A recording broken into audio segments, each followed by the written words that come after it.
เขามาเดี๋ยวเขาอยู่ในจุดเดียวเขาจะมาหาเจ้านี่นะต้องมาเบิ่งจุดเดียวมัน เขาจะดื่มคิดนอนไป เอาสู้ว่าไปซองเบิ่งไปซองเบิ่งนี่การกระบายเขาเดี๋ยวเขาจังสีถึงเขาทราบยาเขาดีเบิดแล้วดีรับนี่แต่เขามาหากูนี่นะรู้ป่ะมาหากูปรับแล้วกูสิพาเขาเฮ็ดจังซั่นได้บ่แต่ถามบ่ไรเนี่ยพามานี่เขาสิมากูก่อนนี่นะต้องขึ้นกลับแม่นนั่นน่ะแต่พัดโอ้น่ะตัวแม่นบ่คิดว่าเอาอย่างเดียวเอาอย่างเดียวสบายดีน้องนี่ก็อยากจะมาถามเลยเนาะใช่ที่ก็อยากส่วนใหญ่เนี่ยนี่เราส่วนใหญ่เนาะอาศัยว่ามาเสริมบารมีตัวเองทับเอง เขาใจผิดในการเห็นขาย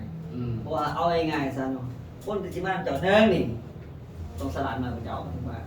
คนเก่งคนเจ้าเนื้อแต่คงไปขายเพราะในส่วนของเขาเนี่ยคิดว่าส่วนก่อนตัวเก่งของเขา เพราะแต่เบื้องเงินค่าเน็ตจะซื้อเนาะ จริงๆแนะนำวิธีหาคนเขามาเดี๋ยวก่อนเนื่องนี่ถ้าเป็นมูสนิทเนาะถ้าเจ้าเฮี้ยนเก่งของมันจะมาเจ้ามันต้องเป็นสั้นถ้าจะด้อยก็เขาก็จะบุกฟันไปเลย ถึงแล้ว คนข้างบ้านในการเนื้อเนี่ยถ้าข้างหน้าเขาดีกว่าเจ้าไปหาเขาขโมยเจ้า เอามา เพราะฉะนั้นการตลาดต่างๆเนี่ยสิไปส่วนแต่ในกิจก็ขายบุตรบอลไปส่วนบุตรอื่นได้บุตรอื่นบุตรไปหาเขาเลย ทุบเทียบมาสิ ทุบเทียบ ทุบเทียบกันง่ายๆคือง่ายๆมาแล้วทุบเทียบเป็น สอนแต่มูอยู่ในระดับเดียวกันหนึ่งก็ต้องคิดครบสมัครขึ้นมาไอ้เจ้าผลเด่นจนเขายอมหับแล้วเขา จะต้องเปลี่ยนจากตัวเก่าที่จะเคยเป็นอยู่มา คนด้อยของเขาแล้วก็พัฒนาเขาเป็นแบบอย่างในเขาได้จากตัวนั้นเขาสิดูนอตลอดแต่ส่วนรายเอามาเพิ่นตอบสนองสิริแต่ของจบแล้วก็คิดเจอกัน เนี่ยส่วนใหญ่มันจะเป็น แต่ก็ไล่ล่าคนเหมือนเจ้ากุศินไล่ล่าพี่น้องเบิดแล้วไปหาบริษัทอื่นมัน ไปหาผู้ไป นั่นผู้นี่ เอาจังหวะเขานำที่โน่นคนเขา นับจำนวนเลย เมื่อเรียนว่าเรื่องธุรกิจสิเติบโตเขานำที่โน่นคนเขามาว่ามาเยอะแต่กูต้องดีขึ้น บริษัทกันสมาร์ทปรับมันก็มีผลประโยชน์เนาะมันก็ผลประโยชน์ให้เมที่บ่ให้บริษัทบ่มันก็ เพิ่มจำนวนเนาะจำนวนขึ้นมาเพื่อเป็นต่อยอดว่าทราบว่าองค์กรคอยเติบโตซ้ำได้สิเนาะอาจจะมี แต่จากบริษัทที่เฮ็ดยากคนว่าเขาราคาเขานี่นะเพียงแต่ราคาเนี่ยเขายังอันนี้แล้วยังเป็นจุดสังเกตแล้วตัวอย่างมันมีราคาสมาชิกกับราคาขายกินกำไรมีแต่2ราคาเท่านั้นเลยมันนี่คล้ายแต่สมาชิกถามว่าคนขาวมันใหม่ๆคะแนนเขาบ่ทันหอดตำแหน่งเขาบ่ทันเป็น เขาสิเอาทำไมเนาะ ก็สิเอายังมาเป็นค่าคนตอบแทน ในสิ่งที่เจ้าบอกมาว่าซะ แม่แต่ก็ซื้อไปปรับแสดงคะแนนมันแดนขึ้นไปหาทั้งเมทีไม่เครื่องเหมือนบัดผู้เขามาใหม่ๆเนี่ยไม่ลงทุนวันไปเฮ็ดแน่บ่เฮ็ดแน่ขาดทุนลุกไปแต่ คล้ายระบายกับอะไรผู้ที่หนุ่มเลี้ยวก็มาเลย ของก็มีแต่บอกวิธีแก้จะได้กินเองว่าซั่นกินมันสิกินเบิดบ่ กิน กิ ดี น เดี เบิ ยว ดปี2ปีก็บ่เบิดติ ส่วนทางสรุปแบบคือการตลาดเนาะการตลาด แล้วตลาดก็พิษอาจารย์พิษก่อนได้วันเราตัวอย่างมันคืออย่างเขาไปเที่ยวสวนสัตว์สมาร์ทเวิร์ดเนาะเอาสิแบบสิฝึกเอาไงซะฝึกแนวหนามสมมติว่าสิฝึกมันดูที่มันมีอย่างมันกินมันเป็นไปไม่ได้มันเอาเห็ดต้องจะเด็ดขาดเลย ถือแล้ว คนที่กันเขามองธุรกิจเจ้าเขาว่าได้ประโยชน์เกิดประโยชน์เขาอยู่ต่อ ถือแล้ว กูอยู่เลยเปิดตลาดเลยก็หน่อยยังทำมากในทุกนี้เราก็มีประโยชน์ได้ยังนี่แล้วมันลดการเสียกินยาการเสียยังเสียบุมีรายได้จบเลย มันเศร้าเขา จบยังว่าพ่อยด่ามันบริษัทธรรมดาไหนบริษัทพอเอาไงก็เอามันเป็น เอามาเป็นเมื่อยนะมันเสียเงินนะ มันเป็นคนเป็นจริงเลย มันก็เป็นจริงทุกคนต้องเป็นแบบนั้นถึงด่าถึงแล้วที่จะเหตุกันถึงแล้วที่เขาด่านะ พอเข้าฟังซ้ำผมอยู่กัน เขายอมมันถือว่าผิดกัน คือเป็นว่า ถือว่า จริงเอาไงนะคนแต่ละคนมันมีผลประโยชน์ของตัวเองอยู่แล้วไม่หรอก แน่นจังมาก มันไม่หรอกคอยไปหาเจ้าเพื่อคอยยังอยากคอยเป็นคนโลภไปก่อนนี่หรอนี่นะคอยย่อมเสียสุว่าคอยย่อมเสียแสดงว่าจะเป็นคนโลภหน่อยไปหามันหน่อยคอยย่อมเสียแต่มันมีผลพวกของมันในอนาคตเป็นอย่างนี่คือขอคิดได้ว่าซะเขาเสียวันนี้หาเจอมือหนาคอยได้ซิมก็มีนี่ ส่วนร้ายเป็นขายฝันพวกขายฝันล่ะสมหวังเจ้าของล่ะพวกตอบสนองของฝันของคนอื่นอันนี้เป็นคอจุดด่อยลายบริษัทเขียน นี่แหละเขาด่ากันเนี่ย ก็ด่าพอด่าแม่ว่าผิดก็ปืนที่อยู่ผิดยังไงซะ ที่จริง เจ้าผมเป็นคนเขียนเอง ถือว่าผู้ถือมาอาจจะบอกกล่าวว่าแต่ บอกกล่าวว่า ผู้ที่จะบอกเป็นบุญลูกบุญล้านอยู่เดียวบอกเอาดูยังว่าพอเขามาแม่เขามาไม่หรอกมาหาหรอก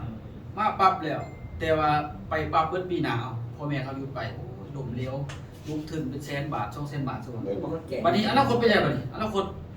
รุ่นผู้อื่นไปหาปั๊บกำลังสิเขาไปหาลูกหลานเขาว่าเศร้าลูกเห็นบ่ปัญหามันติดเสือมาโดนเดือดๆจังซี่ เสียงมาดู แสดงว่า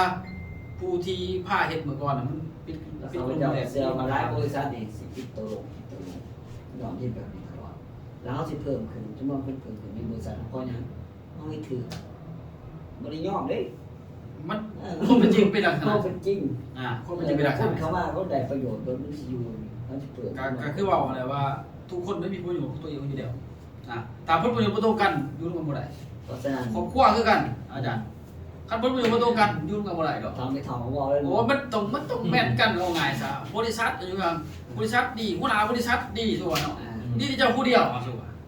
มันลูกทีมหรือว่าสมาชิกเจ้าเพราะว่าไปบอกเขาบ่ดีอ่ะมันเจ้าแสดงขึ้นนำไผได้ลูกทีมว่าจะบ่ได้ในครอบครัวจะบ่แม่นมันต้องเกิดว่ามันต้องเคียงคู่กันไป การตลาดเครือข่ายบางทีมียอดขายเป็น10 ล้าน20 ล้านบาทมันเกิดจากว่าคนสามารถจำหน่ายสินค้าได้การตลาดต้องสามารถที่จะคนระบายสินค้าได้แต่สินค้าต้องตอบโจทย์จริงๆดีแล้วคนก็ต้องอยู่จริงๆมันไม่ขอลงดีได้มันไปได้ดี ใช่เหมือนบ่เลยก็เป็นจริงเป็นหนัก เอาความเป็นจริงไผขายคนเสือไผขายแต่ฟันอย่างเดียวบริตอบมึงฟันของเดือนคนโต คลายความเชื่อความเหนื่อยบ่ได้ต้องคลายความจริงอย่างเดียว ถึงแล้ว เราก็จริงมาเว้ากัน เพราะว่าทุกคนน่าจะเจอแหละเจอปัญหาตัวนี้มาแล้ว อายุมา10กว่าปีเจอกันเบิดแล้วนะ เดี๋ยวจะว่าเอามาลบกันมาดีจังซี่แหละเดี๋ยว ท่านบอกว่าบ่เคยเจอนี่คือสิบ่เชื่อได้ ไม่มีเสือเป็นสถานการณ์ดอเรียม นั่นไม่ถึงพวกเจ็บมาไล่หมองนึงมาอยู่นี่แล้วไงโอ้ฮักมาไล่บอลเนาะมาเจอเดี๋ยวเจอแผลเลย ยืดเดียวเนาะ เจอแผลแล้ว เกิดจันสติกอ่ะเจอแผลคือว่า เจอวัดโกเลย อยู่ก็มีแหละพัดกู ดู เนาะ ของเลย หักมือสิมันเดี๋ยวเนาะนักธุรกิจนักธุรกิจ ตรงนั้นนี่แล้วระดับในตรงนั้นนี่แล้ว ไปต่อเรื่อยๆโครงสร้างก็ดีเนาะเอาลบนิดนึงสั่นทิศทางอาจารย์ทิศทางอาจารย์เกี่ยวกับพัดกูลาวเอาซ้ำนิดนึงก่อนทิศทาง ที่ท่าในการในเปียกขยายเปียกเนาะ ผ้าทีมงานไม่จุดนี้เดี๋ยวสิผ้าเขาเดินจะได้ โอ้ยอย่างเลย ที่แตกต่างครับบริษัทอื่นยุคบริษัทอื่นมาบริษัทหนึ่งของสามก็ได้ เอาจากเคสเมื่อก่อนเนาะเคสเมื่อก่อนเราเสร็จตามสเต็ปของเขาเกินเนื่องนี่ไปเกินปัญหามันหลายสาเหตุที่มันสำเร็จเนาะก่อนเนาะสาเหตุที่เขามากเลยก็ซับซิกแตกไปในภายนอกเนื่องนี่สินค้าแพง2มันมีระบบที่เป็นคนระเบียบด้วยกันถ้าว่าเขาเอาลูกค้ามาได้บ่เอามาได้แต่ว่าเขาบ่สามารถต่อให้เขาได้เขาก็เป็นเหตุแต่ว่าไปปิดโค้ดนะครับนำพาเขามาเฮ็ดธุรกิจเนาะแล้วเขาเองก็ต้องไปต่อแล้วเขาต่อบ่ได้มันได้ทางผู้เดียวว่าไงซะพวกคนนี้แนวก่อน100 คนถือว่ามันเป็นได้แค่2-3 คนที่ลงเฮ็ดได้แต่ที่เหลือมีแต่เอาสินค้ามากรองแล้วกินเองกินเองแต่ถามว่าเพิ่นสิมีเงินบ่ขายเขาปีนึงซื้อยาบ่2 ขวดเลยนะเพิ่นกินเองเลยตลอดเนี่ยตัวนี้ที่ไม่ได้รุ่นด้อยที่เฮ็ดให้เฮาบ่เติบโตเมื่อก่อนแล้วก็เบิดไปที่แต่เรื่องให้เฮาผู้เดียวแล้วก็ใหญ่ขายไปเรื่อยๆใหญ่ๆถึงมาเจอพัดโกแล้วแต่เนี่ยพัดโกนี่พัดโกที่เฮ็ดผ่านมานึงนี่เขาสิเห็นได้ว่ามันขึ้นกับระบบของบริษัทใดเอาคนนึงแล้ว ตอนนี้ขึ้นกับระบบที่นำพาเฮ็ดคือกันเฮาเก่งผู้เดียวบ่พอระบบตัวเป็นตัวคำโจทย์นำนึงนี่คนที่เข้ามานึงนี่เนาะก็เห็นว่าระบบคือการสร้างประโยชน์ให้คนอื่นก่อนเขามาเนื้อนี่เขาได้ประโยชน์ก่อน คือว่าเกมมันให้แล้วตัว เนี่ย นี้ จะได้ได้ประโยชน์ปุ๊บเลยได้ใส่ของก่อนดีก่อนจะค่อยเขามาเป็นสมาชิกสื่อประจำบ่ทันเป็นธุรกิจใดขายได้ยังบ่ทันแม่นกำไรหลายยังบ่ทันแม่นธุรกิจเดี๋ยวนี้ไม่ปัดโกง คือว่าทานตัวสินค้ามีความสมานแหละว่า แม่น2ในระบบในการเฮ็ดหมู่กันในระบบนี่มันมีเงินให้แล้วเฮาสามารถจูงคนเข้ามานึงเฮาบ่ได้บอกตัวคนอื่นเฮาบ่ได้ขายฟันต่างๆมันเกิดขายความจริงไปได้ดิกลับมาปุ๊บจะได้กำไรนะกำไรเงินในระบบตัวบ่ฮู้สำหรับระบบคือหยังแต่ขวัญได้เงินก่อนนะ จักแต่ว่าข่อยไปจริงได้คิดดี แม่นคนที่มานึงมาด้วยความเต็มใจละดีใจขอบใจเฮาได้สัมไปในการเฮ็ดธุรกิจแล้วเฮามีกำลังใจบ่เนี่ยเขาขอบใจเฮาแล้วในการเฮ็ดธุรกิจอ่ะแล้วก็ได้เงินเบิกไปงวดนึงล้านนึง2ล้าน3ล้าน4 5ล้าน ตามทายแห้งว่า แม่นเงินในระบบได้ส่วนกำไรสมมุติ10บาทตัวนั้นตัวนึง10 30ล้านอันนั้นก็ได้ต่างหากมันก็แบบเป็นธุรกิจในหมู่แบบค้าขายกันจริงๆแต่สร้างเครือข่ายในระบบนี่มันเป็นสามารถสร้างเป็นแบบหมู่แบบเครือข่ายจริงๆแล้วทุกคนขายได้จริงขยายได้จริงในองค์กรมีเงินให้ตามระบบ คือเอาไปตามมันคือตามมันไปตามมันเด้อว่า แม่นแต่ในระบบมีคอร์สการที่หนวดบ่พัฒนาจาก1 2 3 4 5จนกลายเป็นผู้นำและสามารถนำพาทีมงานได้ทีมดี แล้วเขาเลยเกิดประโยชน์จริงอันนี้ก็น่าสะท้อนในห้องรวมกันครับในงานถัดมา เช่น เป็น สิ่ สิ่ ง ง ที่ ที่ ผมเนาะ เช่นคุยไปในระบบบริษัทเราคือบอกเป็นคนเป็นจริงก็ทุกอย่างเพราะฉะนั้นทำให้อยู่ในบริษัทนี่แหละเห็นบ่ได้ทุกเราเห็นบ่ได้เห็นบ่ได้คือเจ้าบ่ได้เข้ามาเจ้าไปเห็นบ่ได้ แม่น แต่เข้ามาบ่มีเข้ามาเห็นบ่ได้เลย มาถึงจุดนี้ว่า แม่นคือจะเป็นเพียงสมาชิกซื้อแล้วซื้อสินค้าไปใส่ซื้อเกิดว่าเจ้าบ่ได้มันจะไปอยู่แล้วแต่ว่าคันแนะนำว่าธุรกิจเข้ามาแล้วมันมีเข้ามาบ่ได้บ่มีเข้ามาขอตัวอย่างที่บ่มีจะมีขอตัวอย่างอย่างเดียวค่าอยู่ในใจมองบ่ทัน ว่าใครดีเนาะ ถือว่าใครดี ดีเลยอันนี้ดีเลยว่าเครื่องโมทันของว่าสินค้าถือใครดีเป็นความต้องการของกลุ่มผู้บริโภคหลายจริงๆเกิดมาทานกลุ่มผู้บริโภคนี่มันแหละมันคงแหละตัวกว้างที่จริงขั้นตอนในการซึ่งนักการตลาดที่ว่ากลุ่มบริโภคนี่ที่ว่ากว้างเนี่ยจังว่าเห็นสินค้าจนว่าเขาจนโมทันมวยเราดีเลย จริงๆกันในที่นี้เนาะในบริษัทเราไพ่ที่มีเงินหลายกว่าหมู่มันหนึ่งระบบดีแล้วสินค้าดีแล้วการตลาดดีแล้วคืออยู่ว่าผู้ได้เข้ามาในเห็นโอกาส มุมมองเนาะ มุมมองและก็สลาดกับคนอื่นในการเห็นไพ่ขยายลูกขายรายที่สุดขยายทีมอะไรทุกคนหันรวยแล้วก็ได้เงินหลายกว่าหมู่แล้วส่วนที่เขามาเห็นหมู่ในระบบจริงๆอาจสิขายได้แต่ว่าคอยเห็นหมู่ไปจะไปเท่าก็สามารถอยู่เบื้องหลังเขานะคอยทำดันไปตลอด สรุปแล้วคือมันถ้าจะมีเงินไหลก็ต้องว่ามันมีเกิดว่าต้นทางและปลายทางที่เขาเห็นแล้วว่าต้องเห็นจัง4ทำเรื่องขั้น1ที่ขั้น2ขั้น3ขั้น4ที่ว่าต้องเป็นสเต็ปของมันเนาะแต่มันนับจากขั้นตอนว่าสินค้าดีเนาะจ้ะเนาะสินค้าดีระบบดีเนาะบริษัทดีเนาะแล้วก็เคียงคู่การพัฒนาถ้าเกิดผลลัพธ์อย่างแสดงว่ามีเงิน เขามาทุกคนมี mindset ที่ตรงกัน เกินว่า คณะบริหารนี่นะถ้าบ่ได้เป็นเชื้อเวลาที่แบบมาจากบริษัทอื่นเนาะ มาเห็นปืนสวยใส่โอกาสในการที่แบบว่าเอาประโยชน์คนอื่นหลายอยู่ไว้เขาจะตามราทีอนาคตนะ มันมี ไล่ออกเลยบ่ได้เอาไว้เลยเพราะว่าคนแบบเจ้าเอาบอลมาใส่นมก่อนเอามามันก็บ่เกิดประโยชน์นะมันจะสร้างความเสื่อมเสียเพราะว่าบางคนที่มาจากบริษัทอื่นบ่แล้วก็ติดพยาธิตัวเก่ามาแล้วสิมาเฮ็ดเพื่ออยู่หม่องแบบนี้นะ ที่จริงมันดีเลยที่ว่า ตัดทิมเลย ประเทศบริษัทใดๆบ่ว่าจะบริษัทรัฐบริษัทอื่นๆกันที่เฮ็ดได้ดี ตัดทิมเลยเพราะว่ามันเป็นเชื้อ มัน เว จะ ลา เป็นไวรัสหนึ่งที่เฮ็ดให้ผู้รุ่นหลังเขามาใหม่มีปัญหา แม่ ต่าง น ๆก็คือสินะขอตัวอย่างมันจะมีเลยเนาะ แก่บ่ต้องเป็นสิ พากัน โอ้มีคนเป็นพวกนี้อยู่นำนี่มันมีคนแบบนี้อยู่นำบ่เจริญ บอกบ่ได้บ่ได้ซุ่มนี่ด้วยบ่ได้ดีเพราะกินธุรกิจไฟนี่เฮ็ด มันต้องจัดการบ่ต้องเอามาเองก่อน บ่ต้องบ่สนบ่ต้องพูดไปบ่ต้องแซ่บหาอีกมันเปลืองแบตคือว่า คือมุมมองของอาจารย์สันติเนาะที่เพิ่นได้มาเล่าสู่กันฟังว่าซะเนาะในโครงสร้างธุรกิจเกี่ยวกับธุรกิจนี่ขอตัวแย่งเพิ่นก็คือว่าแหละเนาะว่าแต่บริษัทใดก็มันทั้งมีเนาะบริษัทฟาสโกนี่ก็มีคือกันเนาะขอตัวแย่งแต่ว่าขอตัวแย่งของเฮาคือการแก้ปัญหาได้ เก็บมาเลย เกมมันหาอะไรมวยขอตัวแยกนะบุญที่จริงทุกกระบวนการทุกองค์กรมันจะมีขอตัวแยกเมื่อไหร่เนาะผู้บ่ฮักผู้สร้างมันก็ว่าผู้ดีผู้ดีมันก็ส่งเสริมมาดีขึ้นอย่างสิ่งมันก็มีทุกบอลนั่นแหละเนาะแบบดารานักร้องคือกันเนี่ย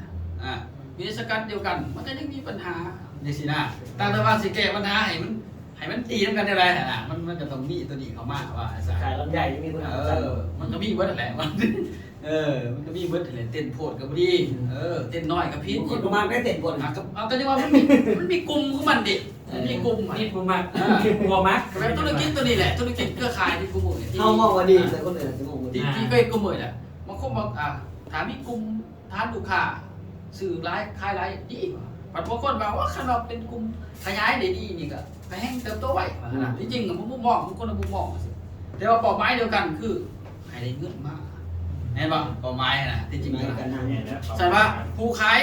ยเก่งเขาโอ้ยคอยนี่เก่งเรื่องนี้นี่นะหมวยเก่งโซ่มือโย่มือคักแน่แต่ว่าผู้ขยายเก่งว่าโอ้ยขยายไปยังใครกว่านั่นกลุ่มผู้บริโภคไอ้ซื้อได้ขยายเป็นแต่มุมมองกันมุมมองใช่ป่ะเห็นแต่หน้าที่ให้มันให้มันสมบูรณ์แบบแสดงว่าเติบโตกันหมดเลยเอาเบิ่งแล้วนะ หลักการค้านในการสารจุดหนึ่งเลยจริงๆแต่เน้นตัวหนึ่งหนึ่งที่เขาไม่ว่าต้องหมุนการยังเนาะหนึ่งจะเน้นในการขายก่อนฝึกการขายที่หนึ่งการขายก่อน ฝึกตัวสินค้าเนาะ ฝึกสมันเข้าใจธุรกิจใดนึงก็ต้องเข้าใจพื้นฐานก่อนนะ ต้องเข้าใจ อะไรมากเบิกนี่สิขยายอย่างเดียวได้ ต้องเข้าใจพื้นฐานในการขายก่อนเมื่อขายเป็นแล้วจึงคอยพัฒนาไปของกำไรอีกในการที่ขยายประโยชน์จากตรงนี้ก่อนสำหรับคนที่บ่มีประสบการณ์นี่เถื่อคืออย่างน้องเบียร์น้องไข่แก้วมาก็แล้วกันมาอันนี้แนะนำเลยขายก่อนที่เผาส่วนมาเลยไอ้ขายเห็นกำไรก่อนเห็นว่าขายไปพันซายหนึ่งกำไรหาวปลาขายปุ๋ยเวกกำไรต่างต้องสำคัญอันนี้เงินจากตรงนี้ก่อนสองคนนี้เห็นหูในระบบเข้าใจมันคือยังจะค่อยขยายไปก็จะสามารถตอบปัญหาได้ทุกอย่างจะค่อยขยายคนสองคนดินคนคนทำไม่ต้องเฝ้าว่าให้เน้นดันควบคิดเกี่ยวกับตัวสินค้าก่อนแน่เพราะว่าในพื้นฐานมันต้องเข้าใจตัวนี้ก่อนหลักๆหลายคนเขามาปุ๊บมิแต่ว่าที่เอาจริงๆผิดละผิดขั้นตอนคือว่าผู้โดนเขาก็เศร้าเป็นตามสเต็ปมาแล้ว สเต็ปมันยังไง ตามขั้นตามตอนตามขั้นบ่ได้สรุปแล้วเฮ็ดยังคือกันนะคันว่าเฮ็ดเพื่อเฮ็ดซื่อโดยบ่ฮู้ทิศทางก็ยากอยู่ว่าสิขายกาแฟแล้วเวลาหมู่ตั้งคำถามมาบ่จักก็ซื้อกาแฟก็มาทานนึงได้ยังเป็นที่ว่าเคยเฮ็ดคล้ายๆมาก่อนแต่บริษัทก่อนเป็นก่อนก็ยังต้องมาทำเพื่อเข้าใจเรื่องต้องเข้าใจเก่ามันเป็นพื้นฐานหลักเป็นพื้นฐานหลักในการเฮ็ดธุรกิจฝ่ายนี้เอาง่ายซะตัวนี้จากบริษัทเดินมาเพิ่มนี่เฮาสิแนะนำเลยบ่หาพิเศษแบบเก่าเลยแบบเก่าจังบ่มีเลยคือลบฟอร์แมตเอาเบิดในสมองเลยบ่หันมีแบบเก่าเลยคันมีแบบเก่าก็ต้องบ่เอา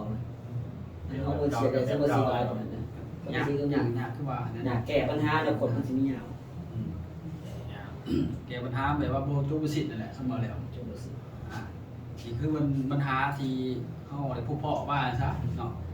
ผู้พ่อในทุกวันนี่แหละด้านธุรกิจเกี่ยวกับธุรกิจเครือข่ายเนี่ยบ่ว่าอยู่องค์กรใดกับผู้พ่ออยู่แล้วเนาะผู้พ่อแล้วก็ทุกองค์กรก็ได้แก้ไขปัญหาบางบริษัทก็แก้ไขเรื่องสินค้าบางบริษัทแก้ไขโครงสร้างเรื่องระบบบางบริษัทก็แก้ไขเรื่องไปองค์กรนี่มันจะมีสุดนี่ตัวสำคัญมันตรงนี้ระบบจัดการคนถ้าระบบจัดการคนบ่ดีมันสร้างปัญหามากมายไกลถึงแล้วคือหลายบริษัทระบบจัดการคนมีแต่ระบบจ่ายเงินระบบจัดการคนนี่คือระเบียบในการเฮ็ดในองค์กรเจ้าของในการนอกองค์กร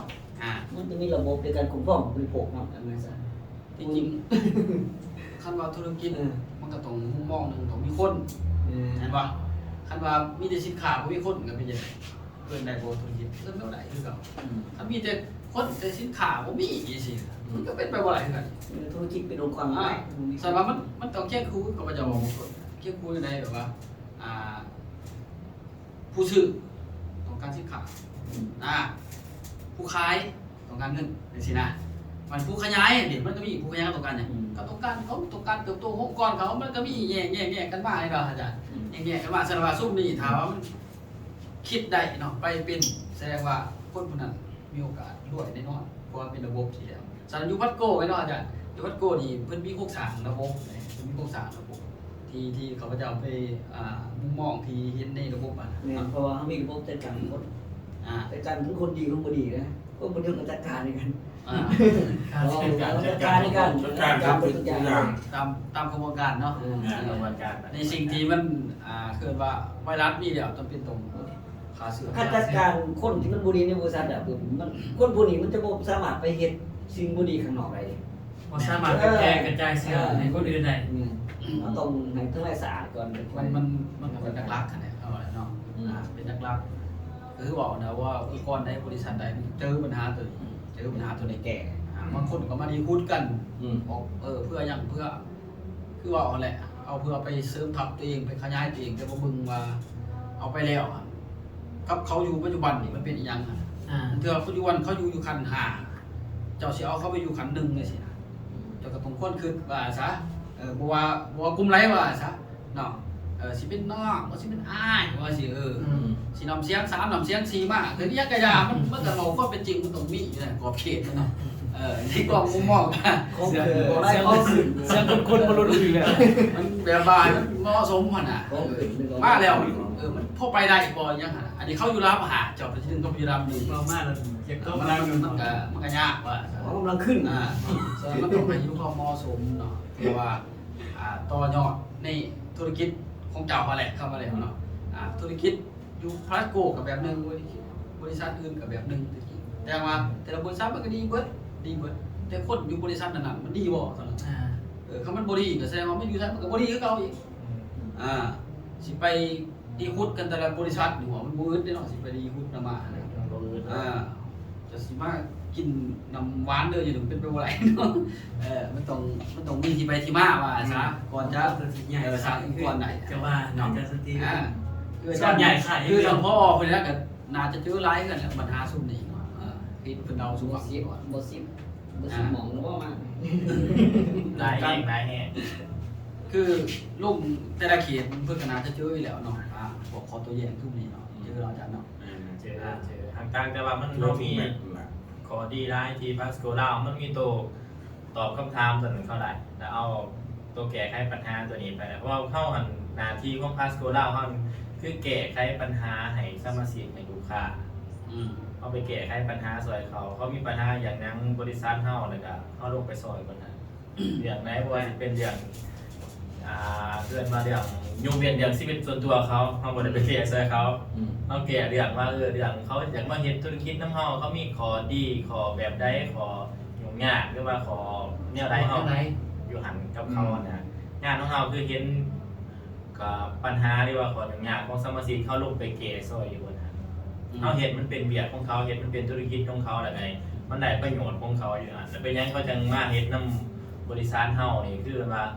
นำเนื้อร้ายไปเลยเขาไปหาผลประโยชน์ให้เขาโมเมนต์เอาประโยชน์เขาบริษัทหรือว่าเขาตัวเขาเองในคืออย่างโรงเรียนเขาแต่เขาคุยกันเบื้องต้นนะว่าเขามีความพร้อมแบบใดต้องการแบบใดเขามาคุยกันมีหรือบ่มียังเขามาคุยกันตั้งใจนั้นก็ว่างเพลนลงมือกันเองอันนั้นแต่ก็เอาบนพื้นฐานก็เป็นจริงเนาะเฮ็ดซ้ำนี่ได้ซ้ำนี่เฮ็ดหน่อยได้หน่อยเฮ็ดได้ตามขึ้นบอกเลยว่าเติมต้นในทางเจ้าบ่ได้คือว่าบ่มีผลเสียอย่างต่างๆหรือว่าบ่ต้องได้ลงทุนในการเฮ็ดเนาะยกเว้นว่าทานเห็นแล้วว่ามันเป็นโอกาสได้จริงๆทานก็ต้องลงทุนตัวบริษัทเฮาก็บ่ได้ห้ามบริษัทเฮาห้ามเบิดตัวอย่างคือปุ๋ยนี่แหละลูกค้าเขาอยากได้แต่ท่านก็ลงทุนไปซื้อไปสินค้าต่างๆก็คือเมื่อมีความพร้อมแต่ท่านได้ลงทุนเฮ็ดเป็นแบบธุรกิจเป็นแบบในส่วนภาคส่วนของทานอีกแบบนึงได้แต่เริ่มต้นคืองานของเฮาลูกค้าทานเริ่มต้นก็คือทานในตามลูกค้านี่ได้บ่เก็บยอดมาให้บริษัทนี่ได้บ่แล้วก็ทานเราผลกำไรไปผลคะแนนไปผลประโยชน์ทานเข้าไปเป็นแบบนี้เลยทานเริ่มต้นทานคิดว่าทานจะเสียหยังแต่มันคือทานเดียวนี้ยกเว้นว่าทานตกไปหอมเงินมาหลายหมื่นเป็นบ่มันลงปึบสื่อเครื่องสื่อคอนมาปิดตำแหน่งมันก็หมายว่าคันเฮาบ่เข้าใจธุรกิจทางบ่มีเรื่องข้อมูลเรื่องการขายสินค้ามันยังคือเก่าแสดงว่าทุนฮอดมันยังคือเก่าแม่ทีมเสียให้กินอย่างเดียวแสดงว่าเงินเก่าจ้ะกินก็กินเงินเดียว เรื่องของร่างกายเนาะ แม่นเบิดบัดนี้ขึ้นหายกันได้หมดเบิดได้บัดนี้เห็นบ่แต่พวกเฮาแม่นมันมีให้เนาะมันจะว่า พวกมีปัญหาเกิดขึ้นนะ โอ้ตามมาเลย โอ้มันบ่ถึงผลลัพธ์เด้ผลลัพธ์ที่เกิดขึ้นเนาะ เราผลจำได้ แล้วคันเราเรียนเป็นจะมีอาหารให้ถึงปอ จริงๆมัน ขายก็ได้หลายแห่ง เด็ เด็ ก ก เนี่ เนี่ย ยก็ได้หลายก็ มันเป็นปัญหาหลักๆหนึ่งสังเกตง่ายธุรกิจในกลุ่มตัวนี้ว่าจะมันจะพบปัญหาเรื่องตัวนี้เข้ามา คนนี้อยู่ได้ก็ได้ไม่ได้หลาย จนที่จริงเนี่ยเพื่อนว่าแม่ที่มันผู้เฮ็ดเนาะบริษัท ABC ก็เฮ็ดถืออยู่ได้เรียกแต่ว่าผลประโยชน์การตลาดของบริษัทบ่ได้ออกแบบมาให้ตัวอย่างจะลงไปหานี่ขายจะต้องขายราคาสมาชิกถ้ามันก็ขายตามราคาสมาชิกกันแต่ว่ามันบ่ได้หยังบัดนี้กำไรได้มากำไรกับ ไม่น้อยหลาย ได้น้อยบางมวลบ่มีเลย มีถึงหลาย บ่มีเลยอาจจะขายราคาสมาชิกถ้ามันจะเสียกำไรจังไสก็จะสิขายกินกำไรเพราะว่าเขาเป็นสมาชิกจะไปเฮ็ดผิดกฎอีก บางทีคนหาเงินเนาะ แม่ มันต้องการใช้เงินมันต้องการวิดโคตรอย่างเดียวเลย ในพาสโกลาเฮานี่กันแน่ในสมาชิกคนมีฟันกันเบาถึงเลยมีแต่ว่ากำไรหน้าในแต่ละมื้อเลย เนี่ยแก้วมันไงซะ เป็นเขาไม่แรงมากกันจะนำ จุดต่างเนาะต่างเนาะ เป็นตัว เฮ็ดปั๊บจะเฮ็ดเงินโดดบัดเฮ็ดเงินห้วยบ่เฮ็ดก็แล้วแต่ที่บาทนี่ก็เฮ็ดเงินนะอยู่ในเขตนั่นเอาจะเฮ็ดบ่ได้ในบ้านนั่นเมืองนะมันกำไรอยู่แล้วเลยเอา เอาง่ายส่วนนี้เขาก็จะเองเนาะที่ลงการตลาดมาถามเจ้าภาษีก่อนเจ้าเสียก็ต้องเสียส่วนเองเฮ็ดยังไงก็จะได้เงินเว้ยก็ส่งเองที่30ล้านเขาเอง แม่นเด้อ ยึดประโยชน์ยังบ่เอาเจ้าเนาะ ให้สร้างด้วยสร้างเนาะยิงตามในสร้างด้วยสร้างเนาะ เนี่ย คนนี้ยังได้กินบ่กินกันแล้วแต่เนาะพวกเก่าเนี่ย อันนั้นก็คือมุมมองเนาะมุมมองของคณะอาจารย์เพิ่นเนาะก็คือทางอาจารย์เขาทั้ง4ท่านเพิ่นให้มุมมองที่คือว่าล่ะแตกต่างกันไปกับบริษัทอื่นๆกับบ่แม่นเนาะที่จริงหันบริษัทมันก็ ความคิดก็แตกต่างกันไปแหละแต่ว่าโฟกัสก็คือความเติบโตอะไรจริงๆบริษัทใดก็อย่าในทั่วโลกอะไรเอาง่ายซะเนาะสิเป็นระดับโลกก็อย่ามันก็เป้าหมายคือการเติบโตของบริษัทนั้นเดี๋ยวการจะเติบโตไรกับตัวเรื่องยังมันมีการตลาดที่ดีในการตลาดมันมียังไงอยู่ในการตลาดตรงเบื้องต้นมันมีอย่างเนี่ยตึงตรงบริษัทที่มีเนี่ยคือฐานเนาะอันที่สองก็มีอย่างสินค้าที่สามารถจับอะไรไปได้ตอบโจทย์ได้นะเพื่อยังสุบิเพื่อยังเพื่อการต่อยอดระหว่างกลุ่มผู้บริโภคพอท่านบอกเราธุรกิจแต่ว่าสื่อแล้วมันประทับใจคือจะสื่ออีกคือสองประทับใจแล้วสื่ออีกคือสามแล้วมันจะคอยบอกต่อนั่นคือพื้นฐานที่ดีที่สุดซะเนาะแต่ว่าในมุมมองที่เขาพเจ้าเห็นเนาะในอื่นๆที่เคยเห็นนี่แหละส่วนใหญ่มาขายกันมันบ่ได้ขายเรื่องตัวนี้แต่ว่าแนวทางของบริษัทดีทุกบริษัทเพราะแต่บริษัทยังมีด้วยใจของเขาก็อยากให้เติบโตว่าไม่ไพ่หรอกตั้งบริษัทขึ้นมาเพื่อว่าอีกเดือนหน้ากูสิลบเลิกกูสิปิดบริษัทกูมีหรอกปีหน้าเดือนหน้ากูต้องเติบโตกว่านี้จากขายราคาได้รุ่ง100 ล้านให้เป็น200 ล้าน300 ล้านนั่นคือเป้าหมายของบริษัทเขาอยู่ไหน เป้าหมายของบริษัทมันไว้ว่าตั้งมาเพื่อหล่อเป้าไปซื้อเดี๋ยวกันลบไปหากมีอยู่อาจารย์มีอยู่ที่ว่าสร้างตั้งขึ้นมาแล้วแต่ว่าจุดมันเป็นอะไรกับสุดท้ายกันลบลงไปก็มีอยู่ เป้าหมายเขาเป้าหมายแบบนั้นแต่ว่าการภาคปฏิวัติจริงพอเป็นแนวนั้นสัญญาในบริษัทอื่นเนาะเขาขายยังไงเขาขายเรื่องความแตกต่างคือความเติบโตของกลุ่มคนโดยที่เราบริแก้ไขกลุ่มผู้บริโภคเขาขายฝันบริขายให้กลุ่มผู้บริโภคไปแบบการตอบโจทย์เขาบริขายแต่ว่าขายการตอบโจทย์คือตัวที่เขาไปขายเองอันนี้คือบริษัทเขาแต่วันนี้เขาจะสรุปเป็นไงคือบริษัทโคทานเนาะคือทางอาจารย์ในสีทานที่ผมบอกมานี่เนาะก็คือการขายของบริษัทหรือการตลาดของบริษัทพัดโกนี่คือจะไปแก้ไขปัญหาก่อนขายทุกครั้งในสินะยกอย่างว่าการตลาดเนาะขายปุ๋ยลงไปดีมวยมาขายเพื่อเอาเงินขายปุ๋ยลงไปเพื่อไปแก้ไขจุดนั้นของเขากาแฟบริยังเอาปุ๋ยที่ไปแก้สุขภาพบริยังเอาสินค้าที่ไปแก้นี่คือจุดขายของพัดโกที่แตกต่างกันไปเนาะแต่ของเขาคือไปขายเพื่อเอาเงินได้ไรโค้ดได้ไรคะแนนได้ไรพังงานได้ไรตำแหน่งอะไรเขาขายแต่ของเขาคือสิ่งที่มันตัวอะไรคืออาจารย์สันติคุณบอกนะขายความเป็นจริงขายความเป็นจริงและการลบพื้นที่ที่สามารถห้องหับกับเปลือกผักนั้นได้อันนี้คือพัฒนาเนาะแต่สามารถเอาเจ้ายักษ์อยู่ในระดับใดที่ขาดพระเจ้าสู้ได้เนาะอยู่ในระดับใดของเจ้าระดับเป็นกลุ่มผู้บริโภคว่าจัดให้มีการติดตามต่างๆของกลุ่มผู้นำเข้าไปบ้างอันนี้ระดับหนึ่งระดับที่สองคือถ้าอยากหูเพิ่มเติมกับเขามาเฮียนหูนักบริษัทเฮียนหูยังที่ไปที่มาแบบใดเพิ่นสามารถเปิดกว้างให้ยิ่งไปว่าต่อมาซื้อไปแล้วก็คือสามารถดีไปเที่ยวก็ให้ไปเที่ยวดีซื้อปุ๋ยทุกอย่างมาบ่จะเป็นต้องซื้อตัน1 2 ตันก็ได้ซื้อ3 4 2แต่ว่าเอามารวมกันต่างๆก็เกิดเป็นธุรกิจได้อีกในรูปแบบนึงคือการส่งต่อเรื่องความรู้สึกขายสินค้าปั๊บผู้นี้เฮ็ดคืออาจารย์บอกเมื่อกี้แล้วเอาผู้มีขึ้นเนาะถามเจ้าว่าเจ้าอยากเฮ็ดธุรกิจบ่เจ้าสามารถส่งไว้ต่างๆได้บ่คันจะว่าได้แสดงว่ารายได้ต่างๆจะได้เนาะแต่ว่าคันว่าจะว่าคนเพียงพอในการนำใช้ซื้อโอเคสมันทางอาจารย์เพิ่นก็จัดการเองคือการลงคือเก่าแต่ว่ารายได้เพิ่นเป็นกว่าอันนี้มันก็คือว่าเอาความเหมาะสมและแก้ไขที่แฟร์ๆระหว่าง2 กับ 2 ฝ่ายระหว่างตัวสินค้ากับตัวบริษัทนี่คือว่าเคียงคู่กันไปเนาะหลังจากนั้นคอยมาเรียนรู้ก็คือมาเรียนรู้ในบริษัทบัดนี้เรียนรู้หยังอยากพัฒนาอยากมีเงินขึ้นคือทางอาจารย์สตีเพิ่นบอกมันมีระบบโครงสร้างของเรียนเขาอีกเห็นบ่เข้ามาซึ่งว่ามันมีภาพบรรยากาศหลายจุดได้บ่อยที่เอามาเรียนอย่างมาเรียนอย่างพวกไอ้สั่งATP บ่สิเนาะมันก็มีเดือนนึง2 5อาจจะมีของ3เพิ่นพวก BTC บ่สินะมันก็มีอีกนึง2 5อีกโครงสร้างหรือว่าพวก PPG เพิ่นจะว่าไปนำทราบอยู่อาจารย์วันที่20วันที่20นี่ก็ไปอีกว่าจะไปได้ไปเที่ยวพร้อมนี่ขึ้นบ่นี่คือจุดแตกต่างที่มุมมองที่ข้าพเจ้ามองเห็นว่าอาจารย์เนาะในบริษัทพัดกูลาวนี้ฉันว่าในจุดนี้เป็นจุดบ่อเกิดแห่งธุรกิจแห่งความเป็นจริงแท้ๆเนาะแล้วก็เคียงคู่กับความเป็นจริงที่แตกต่างกับบริษัทอื่นที่เฮาเห็นว่าซะสามารถจับได้บ่ได้นี่คือความแตกต่างเนาะนี่ความแตกต่างและข้อโต้แย้งทุกบริษัทมันมีแล้วเบิดและพัดกูลาวนี่เป็นข้อโต้คือว่าตอบในข้อโต้แย้งที่มีสื่อสินค้าตอบโจทย์ของเฮาเฮ็ดได้ แม่นว่า ซื้อสินค้า ซื้อสินค้าได้สินค้าความเหมาะสมคือซื้อคือว่าซื้อซิปได้กลับขึ้นได้ทราบสิก็ความเหมาะสมจากการซื้อสินค้าไปแล้วยังได้ไปเที่ยวการได้ไปเที่ยวดีนี่นะซึ่งมาหลายทานได้ไปเที่ยวอยู่นี่คือความแตกต่างของโครงสร้างธุรกิจมันมีมากเรื่องสั้นตำแหน่งหันคือกันกับบริษัทอื่นแหละเนาะแต่ว่ามันมี2ตำแหน่งตำแหน่งเบื้องภายนอกและตำแหน่งภายในภายในคือหยังภายในคือเกี่ยวกับพังงานต่างๆเนาะสื่อมาแล้วอยู่ในขั้นตอนใดได้รับได้ตำแหน่งมันก็มีแบบเดียวของบริษัทผมทานนั่นแหละเนาะมันก็ทราบที่หาแหละแต่ว่าอยู่นี่มันจะมี2อย่างคือตำแหน่งเรื่องภายในและภายนอกที่แตกต่างกันไปนี่แหละซึ่งว่ามีสีเสือกฎคุ้มครองสันว่าพัดกุล่ามีการบริหารจัดการเดินระบบที่ชัดเจนและมีผู้นำที่มีวุฒิทุกคนเนาะสามารถส่งต่อและส่งมอบได้แบบส่งไปต่อที่ทางพอเป็นเบาไว้แล้วว่าจากผู้ที่1แล้วผู้ที่2ต้องเฮ็ดได้ผู้ที่3ต้องเฮ็ดไปสิเนาะโดยมาการส่งต่อและเฮ็ดให้ความเติบโตของบริษัทมันสิแน่นขึ้น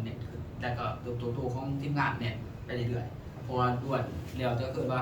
เอาผู้นำไปช่วยกลุ่มผู้บริโภคแล้วก็ช่วยกลุ่มผู้ประกอบการนี่มันจะได้นุนกันขึ้นนุนกันมาสุดท้ายเฮ็ดให้เติบโตเคียงคู่กันไปสิเป็นทั้งบริษัทสิเป็นทั้งผู้นำหรือผู้ประกอบการที่เรามาเคียงคู่เติบโตกันไปอันนี้คือจุดแตกต่างเนาะในทุกยุคตะวันที่เราเห็นมาซะเนาะอันนั้นคือข้าพเจ้าสื่อสารได้เห็นเนาะแล้วก็คณะอาจารย์เพิ่นก็ได้ให้ความคิดความเห็นเนาะสำหรับนี้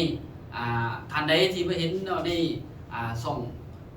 ของเฮาที่ดำเนินรายการนี้เนาะสามารถเอาไปเป็นบทเรียนได้เนาะผู้ใดเขามาฟังเนาะสามารถเฮ็ดให้ตัวเองพัฒนาขึ้นได้เนาะในกลุ่มก่อนของทุกท่านนั่นแหละเนาะสิเป็นเรื่องธุรกิจขาบ่สิเป็นเรื่องธุรกิจบ่สิเป็นโครงสร้างต่างๆเพิ่นมีเกิดว่าโครงสร้างครบไปแล้วของพัดกุหลาบเนี่ยเพราะว่าสามารถรองรับได้ทุกอาจารย์เพิ่นนี่แหละเนาะให้คำปรึกษาบ่ให้ทิศทางบ่ให้แนวทางบ่เนาะมาปรึกษาหารือยังได้ทุกอย่างเนาะเพราะว่ามันเพิ่นมีองค์ประกอบของเพิ่นเนาะในจุดธุรกิจฝ่ายนี้ว่าสาธิตชัดเจนเนาะสัญญารายการของเฮามามื้อนี้ก็ถือว่าใกล้จะสิ้นสุดเนาะเพราะว่ามาโชว์ดีกันนี่แหละเรื่องการตอบคำถามหรือว่าขอตัวอย่างต่างๆเนาะที่ทางธุรกิจฝ่ายนี้เขาพบปัญหาแต่ก็แก้ไขปัญหาจังไดเนาะสัญญาว่ามื้อหน้าเฮาอาจจะมีมานั่งคุยมาร่วมกันเหมือนเดิมอีกเนาะอาจจะได้เชิญทางอาจารย์มาอบรมกันเนาะแล้วก็สิมีหลายกลุ่มของสมาชิกอาจจะได้ถือเชิญมากๆมีในอนาคตว่าซะในอนาคตเฮาก็สิมาอบรมกันแบบโซเดกันทำปกตินี่แหละตัวได้มีข้อมูลทุกท่านเก็บเอาไปใส่เนาะตัวได้ผู้หญิงก็บ่ต้องเก็บไปทุกท่านเนาะนักสมองเอาง่ายซะเนาะฉันว่าเอาได้สิ่งที่มันดีเนาะสิ่งที่สามารถเป็นต่อยอดในกลุ่มก่อนของทุกท่านได้อันเป็นหลักว่าซะในการดำเนินชีวิตหรือดำเนินธุรกิจนี้เนาะในความเป็นจริงในปัจจุบันเนาะตัวนี้ๆถือเป็นลักษณะว่าการเชียนยังทำยังต้องให้มีสติเนาะทุกท่านเนาะมีสติในการว่าถึงที่อัพแบบใดเนาะถ้าว่าเหมาะสมกับมีขอบเบิ่งหรือบ่เหมาะสมกับมีขอบเบิ่งสั่นว่าทุกบริษัทมันมีเบิดต่างแต่ว่าคนพาเฮ็ดมันห่วยแตกก็มีเนาะตัวนี้ก็ให้ฝากทุกคนเนาะเพราะว่าการที่เฮามีสติแล้วมันมีหยังเข้ามาแทรกแซงบ่ได้เนาะคันเฮาขาดสติยามใดมื้อนั้นแหละคือไวรัสตัวนั้นจะเข้ามาทุกท่านอีกฉันถือว่าสำคัญเนาะก็สุดท้ายเนาะมีแต่ให้ทางอาจารย์เพิ่นเนาะฝากยังในส่งของเฮานี่เนาะฝากเรื่องเล่าที่มีข้อมูลต่างๆให้ทางผู้รับชมเนาะมีหยังฝากให้โอบรมได้ด้วยเนาะ ครับตัวเองเนาะต้องบอกเลยว่าเนาะคณะบริหารในบริษัทเรามีแต่เรื่องเราจริงเท่าจริงเนาะว่าเรื่องจริงเนาะเรื่องจริงอาจจะบ่ม่วนหูดอกแต่ว่าเฮ็ดให้ทุกท่านเสียประโยชน์ที่เขามามองในระบบบริษัทเราเรื่องที่เรื่องจริงบางคนเนาะมาความจริงบ่ได้มักแบบว่าให้เขาหยองแล้วก็ไปมื้ออื่นก็ได้ มักแบบเข้ามาเนาะ แล้วก็ไปเสียเงินมื้ออื่นนั่นน่ะแล้วบ่มักประโยชน์ตรงนี้ก็ถือว่าฝากเนาะคลิปนี้ก็คือว่าสมาชิกทุกท่านที่เบิ่งเนาะเบิ่งอยู่เนาะคือบ่เข้าดำเนินธุรกิจปัจจุบันนี่อยู่ในพื้นฐานความเป็นจริงเนาะบ่ได้หลอกได้ทุกท่านก็เฮ็ดเองเอาไงซะ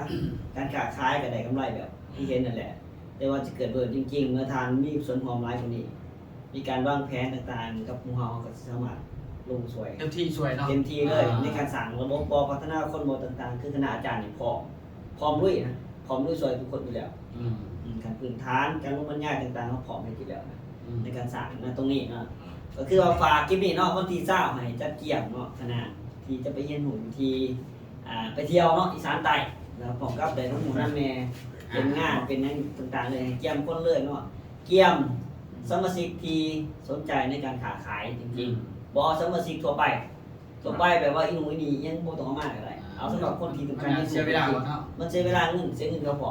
เสียเวลาทานเองพอ แม่นฝากน้ำมาสำหรับของตัวเอง ท่านเนาะ อาจารย์วิว ขอฝากเรื่องคลิปนี้เนาะท่านที่เขามาห่วงฟังในการถ่ายทอดของบริษัทพาสโกลาขอฝากทานท่านว่าถ้าท่านจะคิดเฮ็ดธุรกิจเนาะท่านต้องมาเรียนรู้กับมันก่อนเนาะเรียนรู้ว่าได้ไรในสิ่งที่ท่านจะควรไหน มันมีหูการเป็นไปได้เนาะ ที่ไปที่มา นาทีไปที่มาของที่เขาจะได้เงินนะมันมีอย่างแน่เนาะมันมาเบิ่งตัวจริงของบริษัทเท่านี้แต่ก็มาเบิ่งโอกาสจะตั้งของบริษัทเฮามาบริษัทเฮานี่มันมีอย่างแน่สินค้าเกี่ยวกับหยังเนาะเพื่อสุขภาพคนเพื่อสุขภาพพวกคือแล้วก็มาเบิ่งตัวจริงว่าเฮาสิสามารถต่อยอดได้จริงหรือบ่เนาะแล้วก็บริษัทเฮาสิพาเฮ็ดจริงหรือบ่เนาะให้ฝากให้ท่านทุกท่านที่มาเข้ามาที่รับฟังการถ่ายทอดของเราตอนนี้เนาะที่มันมีคำชมอยู่เนาะก็ฝากไปนำทุกท่านนะครับหรือว่าท่านใดที่ว่าต้องการคำปรึกษาเกี่ยวกับปัญหาของพืชของท่านเนาะหรือว่าต้องการปุ๋ยไปทำใส่ก็สามารถโทรมาปรึกษาหรือกับทางข่าวเจ้าเองได้เนาะที่เบอร์โทร 02096734872 ติดตามได้เซรั่มทางอาจารย์ทางพอเพิ่น เซ็นเก่าเซ็นเคยเนาะที่เฮาจัดรายการกันมาหน่อยหลายอาทิตย์แล้วเนาะฉะนั้นก่อนเนาะที่สิ้นสุดในการอะไรเนาะสำหรับข้าพเจ้าเองแนะนำของพอบริษัทพาสโกลาเนาะก็ขอเชิญชวนทุกท่านที่มีความสนใจอยากเฮ็ดเวียกอยากเฮ็ดธุรกิจก็คือเขามาศึกษาเบื้องใดในบริษัทพาสโกลาเฮานี่เนาะผ่านบอร์ดเอายังมาเอาแต่ตัวกับหัวใจเขามาศึกษาเบื้องเนาะเบื้องข้อมูลศึกษาให้มันละเอียดทางพร้อมจะเฮ็ดนํกันนั่นก็คือวางแผนก็คือบริษัทเฮายินดีต้อนรับทุกท่านเนาะที่สำนักงานของเฮานี่ตั้งอยู่บ้านแก้วสัมพันธ์นครปากเซแขวงจำปาสักเนาะแล้วก็จะมีทั้งติดตามทั้ง2ทั้งเพจทั้ง YouTube เองต่างๆเนาะท่านพิมพ์เข้าไปเลยว่า Pascola หรือว่าปุ๋ยเกาะเกษตรนาโนต่างๆท่านเจ้าโหมดด้วยแต่เขาศึกษาเบิ่งละเอียดเนาะหรือว่าจะโทรมาที่เบอร์ส่วนตัวข้าพเจ้าอะไรเนาะก็คือ99394156หรือว่าก็ฝากส่องติดตามนำก็คือ PMS 22 Channel เนาะใน2 YouTube ในตารางเลยเลย คือว่าทุกท่านก็คือเขามาศึกษาเบิ่งละเอียดนะครับเขามาเรียนรู้เนาะบริษัทเฮายินดีต้อนรับทุกท่านเลย นะลองขายเนาะเราเจ้ากันมีคอมเมนต์มันมาคือจากสตีว่าเนี่ยคณะผู้บริหารเฮามีแต่นักเลงพ่อนะบอกบ่มวนหูจึงมวนใจเด้อน้องเด้อบอกบ่มวนหูจึงมวนใจเพราะว่าเปิดความจริงบอกกันเนาะสำหรับข้าพเจ้าเองห้องผมด้วยการฝ่ายการตลาดนี้เนาะที่ฝากไว้ยนว่าใครมีปัญหาอย่างที่จะปรึกษาเนาะเกี่ยวกับธุรกิจได้ปัญหาพิษกับเมียผมเกี่ยวได้เนาะเรื่องธุรกิจบอกทีแล้วว่าเรื่องธุรกิจก็ขายปรึกษาอะไรเนาะโดยที่เบอร์โทร02092737806เนาะอยู่ข้างล่าง โอเคเนาะก็ถือว่าทางอาจารย์เพิ่นก็ได้ฝากเนาะเรื่องราวต่างๆเนาะในเรื่องราวของมื้อนี้แล้วก็เรื่องข้อมูลต่างๆเนาะที่เพิ่นได้สื่อสารในมื้อนี้แล้วก็ใครมีปัญหาเนาะเรื่องคือว่าเกี่ยวกับด้านธุรกิจบ่หรือว่าเรื่องพวกพอต่างๆสามารถโทรมาปรึกษาทางบรรดาอาจารย์เฮาหรือว่าอยากมาพบพ่อเพิ่นอยู่ที่ของการใดเนาะที่เพชรสิมอรัก2บ้านแก้วสัมพันธ์นครปากเซนี่เนาะอยู่จุดนี้เนาะที่ว่าเป็นฐานที่มั่นของเฮาเนาะเป็นสำนักงานของเฮาเนาะสามารถเข้ามาพบพ่อด้วยตัวอะไรเนาะตัวอะไรเพื่อมาโอ้ร่มเป็นความเป็นจริงมาแนวไรเนาะเพื่อเพิ่นอาจจะมีทิศทางให้ตัวนี้เนาะก็ฝากทุกท่านสามารถเข้ามาพบพ่อเพิ่นได้เนาะที่สำนักงานพาสโกลานี้เนาะแล้วก็เรื่องเล่าของมื้อนี้แหละเนาะก็เฮาได้สื่อสารไปเพื่อยังให้ความรู้กันไปเนาะมวลที่5ปาร์ตี้เหมือนเดิมเนาะโอ้ร่มเป็นกันเองเนาะผู้ฟังก็น่าจะเป็นกันเองคือกันเนาะหรือว่าไฟฟังแล้วมันเป็นย้ำมูจะได้ก็พยายามอัดคู่ไปนำกันบ่เป็นหยังเนาะคันว่าผู้ใดคือว่ามันเป็นเรื่องเล่าที่ดีก็เอาไปนำใช้ได้เลยเนาะมันเป็นประโยชน์แก่ทุกท่านหรือสมาชิกทุกท่านที่เขาว่าส้มก็สามารถเก็บกำเอาข้อมูลตัวนี้ไปประยุกต์นำใช้ได้เลยทุกท่านเนาะมันเป็นข้อคิดดีๆที่บ่แม่นว่าสิ่งที่ว่ามานี่มันผิดบ่มีเรื่องผิดเนาะมันเป็นเรื่องเล่าที่เราปัญหาที่เกิดขึ้นและบางเทื่อท่านอาจจะเจอในปัญหาเนี่ยก็มีแสดงว่าทุกท่านจะเจอแล้วสิแก้ไขจังได๋มาฟังเห็นบ่ปัญหามันเกิดขึ้นก่อนแก้ไขจังได๋นั่นจะบ่มีการผิดเถียงกันในหลักครอบครัวแต่ถ้าฟังไปแล้วโดยอารมณ์ที่ฟังซื่อๆเดี๋ยวบ่มีความรู้สึกหยังก็ห หับกรรมไปทุกท่านเนาะบ่เป็นหยังเนาะมันเป็นอารมณ์ของแต่ละคนจะบ่คือกันเนาะฉะนั้นจะว่ามามื้อนี้เนาะที่บ้านเฮาก็ได้สื่อสารได้เต็มที่แล้วว่าซะมันเป็นกิจกรรมหลักของบริษัท Pascula เฮาเนาะในการสื่อสารในการส่งต่อบ่ว่าสิเป็นเรื่องพื้นที่บ่ว่าสิเป็นเรื่องทางออนไลน์เนาะที่นี่เป็นจุดเริ่มในการเฮ็ดธุรกิจจริงๆเป็นหยังต้องเปิดหน้าสู่ปัจจุบันนี้เนาะให้เข้าใจนำกันทุกท่านเนาะเปิดหน้าสู่นี่หมายความว่าเอาแบบเปิดเผยนำกันเนาะบ่แม่นมาดีเฮ็ดคือหลายๆบริษัทของง่ายซะซั่นที่ว่าฝากนำทุกท่านไว้เนาะแต่ว่าบ่ต้องย้านว่า Pascula ออกมาในรูปแบบใดมาในรูปแบบที่ซื่อตรงมั่นคงโปร่งใสรับใส่ประชาชนบ่มีสโลแกนไหมเลยอาจารย์แต่มันเป็นทิศทางจริงๆมันเป็นลักษณะนั้นเนาะมันเป็นโครงสร้างที่เฮาเขียนขึ้นมาเพื่อรองรับจริงๆในรูปแบบในสังคมปัจจุบันนี้และพบพ้อและพบปัญหาจังว่าเอากันมาแก้ลักษณะสิเนาะซึ่งว่าทาง Pascula มีทางประธานใหญ่เพิ่นเนาะคือท่านอาจารย์ทุงชัยปีชาหรือ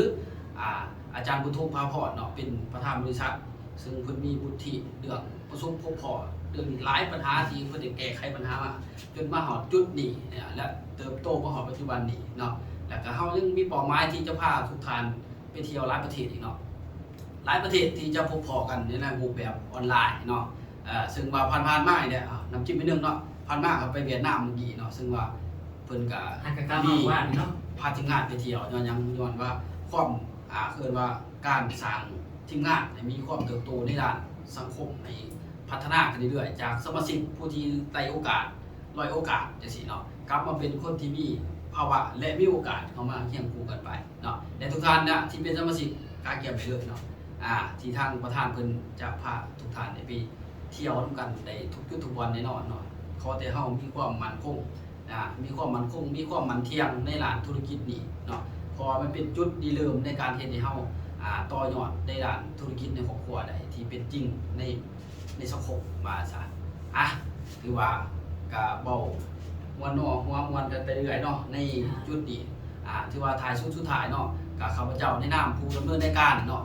ของ Pascula นี้เนาะประจำอาทิตย์ก็บ่แม่นเนาะจังว่าได้มาสื่อสารพร้อมด้วยทางอาจารย์ที่ถือเทอมมานี้เนาะก็มาฮอดนี้เนาะในการสื่อสารเนาะก็ถือว่าสมเด็จเช็ดชิดเนาะเพื่อว่าส่งต่อให้ทุกท่านได้เห็นได้ชมนํกันและให้ความรู้กันไปเนาะถึงว่าฝากและก็ให้ทุกท่านเอาข้อมูลต่างๆนี่มาประยุกต์นำใช้ให้เกิดผลที่สุดเนาะสำหรับสุดท้ายท้ายสุดเนาะข้าพเจ้าในนามต่างหน้าของรายการเนาะก็ขอกล่าวคำว่าสบายดีพร้อมด้วยทั้งอาจารย์ทั้ง4เนาะสบายดี